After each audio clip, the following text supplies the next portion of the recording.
Bismillahirrahmanirrahim.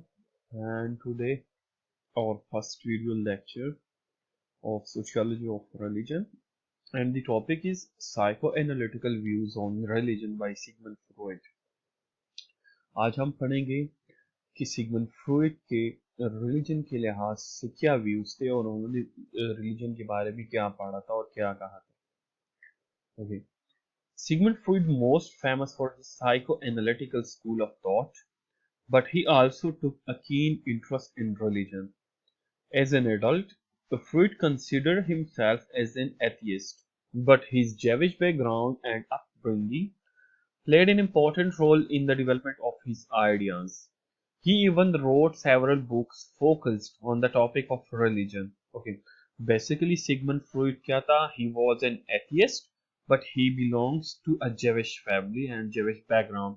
वो Jewish family में पैदा हुआ था, उसका background Jewish था, उसकी अपब्रिंगिंग वहां पे हुई थी, लेकिन वो खुद क्या था? एथियस्ट था. That is why he has keen interest in religion, and he wrote several books which focused on the topic of religion. Early religious influences. Okay, Sigmund Freud was born to a Jewish parent in a heavily Roman Catholic town of Freiburg, Moravia. तो वो जो है ना, जिस तरह मैंने पहले कहा, he burns to a Jewish parents और हैविली रोमन कैथोलिक्स बेसिकली जो बहुत ज्यादा मजहब पसंद लोग थे, उनके यहाँ वो पैदा हुआ था. Throughout his life, Freud endeavored to understand religion and spirituality and wrote several books devoted to the subject, including Totem and Taboo, The Future of an Illusion, Civilization and Its Disconnects, and Moses and Monotheism. These were several books that has been written by Freud on the topic of religion, that what actual religion is. Okay, religion, Freud believed, was an expression of underlying psychological neuroses and distress. Okay, वो क्या कह रहा था? He believed that it is an expression of underlying psychological neurosis and distress. This is what he believed that religion is. At various points in his writings, he suggested that religion was an attempt to control the Oedipal complex. What is Oedipal complex? As opposed to the Electra complex, a means of giving structure to social group, wish fulfillment, an infantile delusion, and an attempt to control the outside world. Okay, so what he thinks that religion actually play a role to control the Oedipal complex. Oedipal complex का मतलब ये हुआ कि giving structure to social group, इसकी वजह से religion की वजह से जो है ना, एक सोशल हार्मनी आती है, सोशल ग्रुप बनता है, उसके बाद विश फुलफिलमेंट होती है. लाइक फॉर एग्जांपल, हम जो है ना, जब हम कोई विश करते हैं तो हम दुआ करते हैं कि या अल्लाह ऐसा करे ऐसा करे. हम विश जो है ना एज अ रिलीजियस के तौर पे हम करते हैं. As an infertile delusion. अच्छा, and in attempt to control the outside world. Infertile delusion मतलब ये एक हम कहते हैं कि इंशाल्लाह ये काम ऐसे होगा, और ये जो है ना, हम अटेम्प्ट करते हैं to control the outside world. हम दुआ करते हैं कि या अल्लाह आप ऐसे करें, या अल्लाह आप ऐसे ही करें. तो हम क्या करते हैं? Actually we want to control outside world. हम चाहते हैं कि ये दुनिया हमारे मुताबिक चले, हमारे फेवर में चले, हमारी विश जो है ना वो फुलफिल हो जाए, एक सोशल ग्रुप बन जाए, सोशल स्ट्रक्चर बन जाए. तो basically he believed that religion is this thing. Okay, ये जो है ना, it's purely Sigmund Freud believes. ये उनके ख्यालात में वो पढ़ा रहा हूँ आप लोगों को. Okay, Jewish heritage. While he was very upfront about his atheism and believed that religion was something to overcome, he was aware of the powerful influence of religion on identity. Okay, एक तरफ तो वो atheist था. he was, you know, he was in upfront about atheism. वो atheism के मैदान में खड़ा था. he stand with atheism. लेकिन साथ वो ये भी बिलीव रखता था that the powerful influence of religion on identity, के जो रिलीजन है it has a very much influence on your identity. Let's suppose हमारा जो भी हमारे पास जो है ना डिफरेंट हमारी आइडेंटिटी कार्ड होते हैं, डिफरेंट हमारे पास कार्ड्स वगैरह जो हम यूज करते हैं उस पे रिलीजन लाजमी लिखा होता है। तो रिलीजन क्या होती है, आपकी आइडेंटिटी होती है मुस्लिम नॉन मुस्लिम, या फिर आप दूसरे कंट्रीज में ट्रैवल करते हैं आपके पासपोर्ट वगैरह हो गया, सारा कुछ आपकी जो है ना एज अ मुस्लिम आपकी एक आइडेंटिटी है, और नॉन मुस्लिम की एज अ नॉन मुस्लिम एक आइडेंटिटी है। तो वो ये भी बिलीव कर रहा था कि yes religion has a very powerful influence on identity. Okay, he acknowledged that his Jewish heritage as well as anti-Semitism he frequently encountered has shaped his own personality. अच्छा, वो ये यकीन रखता था कि जो जिविश हेरिटेज है, हेरिटेज मीन जो कल्चर है, जो बैकग्राउंड है, फ्रॉम वेयर ही बिलोंग, उसकी वजह से उसकी पर्सनैलिटी काफी जो है ना शेप्ड हुई है। मतलब ये हुआ कि जिविश हेरिटेज का उसकी पर्सनैलिटी पर स्टिल एक असर था। इंस्टीड वो एथियस्ट था, लेकिन स्टिल वो बिलीव कर रहा था कि जो जेविश हेरिटेज है, जहाँ पे मैं मेरा बैकग्राउंड है, जहाँ पे मेरी अपब्रिंगिंग हुई है, तो it has a powerful influence on my personality. Okay, my language is German, my culture, my attainments are German. I consider myself German intellectually until I noticed that growth of anti-Semitic prejudice in German and German Austria. Since that time, I prefer to call myself a Jew, he wrote in 1925. अच्छा, वो कहता है कि मेरी language भी German है, मेरा culture भी जर्मन है, मेरी अटेनमेंट्स, मेरे गोल्स, मेरे मोटिव्स, सब कुछ, I belongs to German background, German race. I consider myself as German intellectually, मतलब मैं अपने आप को एक जर्मन कंसिडर कर रहा था। लेकिन जब मुझे पता चला कि जर्मनी में जो है ना एंटी सेमेटिक प्रिजुडाइस हो रहा है, मतलब लोग जो है ना वो एथिज्म के खिलाफ हो रहे हैं, एथिज्म के खिलाफ बोल रहे हैं, उस वक्त तक जो है ना मैं खुद को जेविश कह रहा था।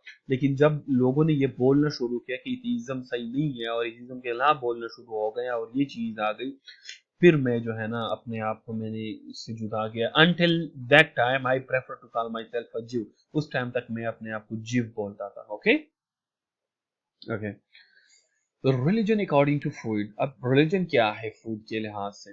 सो how did Freud feel about religion? In some of his best known writing, he suggested that it was an illusion. जिस तरह हमने मार्क्स के बारे में पढ़ रहे हैं, वो भी यही कह रहा है कि religion is illusion, और illusion वो चीज होती है which we can't see clearly, हमें clear point नहीं नजर आ रहा, we don't know about the boundaries. okay, तो एक illusion type होती है, हमें ये रियलिटी के बारे में नहीं पता होता, रियलिटी रियलिटी कुछ और होती है और हमें कुछ और दिखाया जाता है, इसको हम illusion कहते हैं। Okay, so what he suggests that it was an illusion, a form of neurosis, and even an attempt to gain control over the external world. जिस तरह हमने पहले कहा, फॉर्म ऑफ neurosis का मतलब ये हो कि जब आपके नर्वस सिस्टम पे एक चीज हावी हो जाए ना, तब आप वही करेंगे। तो आपकी साइकोलॉजिकल एनालिसिस का मतलब ये हुआ, एनालिटिकल व्यूज जो है ना, साइको एनालिटिकल व्यूज का यही मतलब हुआ कि वो चीज जो आपके जहन पे भारी हो जाए, जो आपकी नर्वस सिस्टम पे कंट्रोल काबू कर ले, तो बंदा वही सोचता है फिर। अब रिलीजन का इस इल्यूजन ऐसे हमारे सामने पेश किया है कि वो जो है ना हमारे नर्वस का हिस्सा बन गया है। अब वो हम किस लिए यूज करता है, we want to attempt to gain control over an external world, हम एक्सटर्नल दुनिया पे कंट्रोल करने के लिए जो है ना रिलीजन को यूज कर रहे हैं, अकॉर्डिंग टू फ्रूइड। ओके, ये फ्रूइड के मैं बात कर रहा हूँ। Okay, among some of the Freud most famous quotes on religion, in his book New Introductory Lectures on Psychoanalysis 1933, he suggested that religion is an illusion and it derives its strength from its readiness to fit in with our instinctual wishful impulses. Okay, जिस तरह मैंने पहले कहा कि religion जो है ना वो आपकी नर्वस सिस्टम को कंट्रोल करता है, काबू करता है, फिर आप जो है ना वही डिजायर करते हैं, वही आपकी जो है ना विशेस बन जाती है, जो आपकी नर्व सिस्टम पे हावी होता है। लाइक फॉर एग्जांपल इंसान क्या है, आपका एक साइको है ना, आप आपके आपके एक नर्व सिस्टम है, आप वही कुछ करते हैं जो कि आपको ठीक लगता है। तो ये वही बात करता है कि रिलीजन भी एक ऐसा इल्यूजन है, एक ऐसा सिस्टम है जो कि जो है ना फिट हो जाता है हमारे नर्व सिस्टम पर, और हमें विशफुल इम्पल्सिस देता है कि आप ये काम करो, आप वो काम करो, अगर ऐसे आपने किया तो ये आपका गुनाह हो गया, ऐसे आपने किया तो ये आपको सवाब मिलेगा। ये आपको विशफुल इम्पल्सिस देते हैं, पुश देता है कि ऐसे करो ऐसे करो। ओके, तो अकॉर्डिंग टू फ्रूड रिलीजन ये चीज है।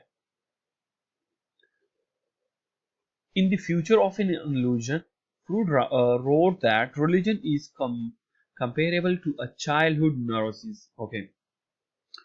In the book New Introductory Lectures on Psychoanalysis, he suggested that a religion is an attempt to master the sensory world in which we are situated by means of the visual world which we have developed within us and a result of biological and psychological necessity.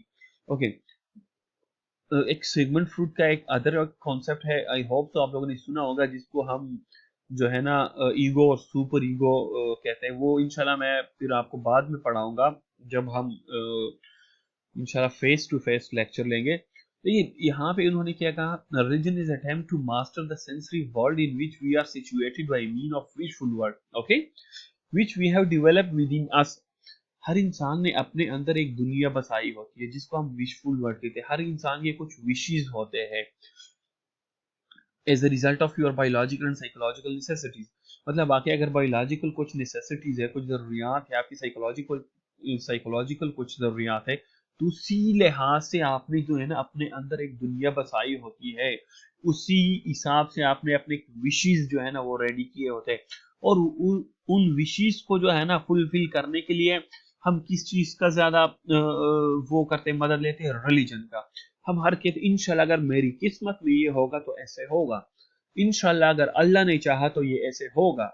ये मैं simple आपको example दे रहा हूँ जो fruit कह रहा है। Okay, तो उन्होंने कहा कि रिलीजन बेसिकली हमारे सेंसरी दुनिया पे काबू क्या है, और ये जो है ना हमारे विशफुल जितने भी हमारे विशेज है जो हमारी बायोलॉजिकल और साइकोलॉजिकल वजूहात की वजह से होती है, उसको सपोर्ट करने के लिए हम रिलीजन को इस्तेमाल करते हैं। If we attempt to assign the place of religion in the evolution of mankind, अगर हम कोशिश करें कि हम रिलीजन को इंसानी जो एवोल्यूशन है, जो तरक्की है, जो कि इंसानी सोसाइटी आगे बढ़ी है, अगर इसमें कोई जगह दे दे हम, it appears not as a permanent acquisition but as a counterpart to a neurosis which individual civilized men have to go through in their passage from childhood to maturity। अब ये कहते हैं कि रिलीजन की कोई खास जगह नहीं बनती हमारी एवोल्यूशन में, लेकिन ये हमेशा जो है ना हमेशा आपकी नर्व्स के साथ ही जो है ना वो ताल्लुक रखता है। क्या आपकी जो है ना कैसे सिविलाइजेशन हो गई, और आपकी नर्व सिस्टम क्या आपके विशेस है, क्या आपके ख्यालात है, तो उसी के हिसाब से आपकी जो रिलीजियस बिलीव्स है ना वो भी बनते हैं। ओके, चाइल्डहुड में आपकी रिलीजियस बिलीव्स कुछ और होते हैं, जब आप मिच्योर हो जाते हैं तो वो फिर कुछ और हो जाते हैं, क्योंकि आपकी नर्वोसिस चेंज हो जाती है। जिस तरह आपकी नर्वोसिस सिस्टम होगा उसी के हिसाब से आप जो है ना रिलीजन को इंटरप्रेट करोगे। Simple is that. Criticism on religion. While fascinated by religion and spirituality, Freud also attempt to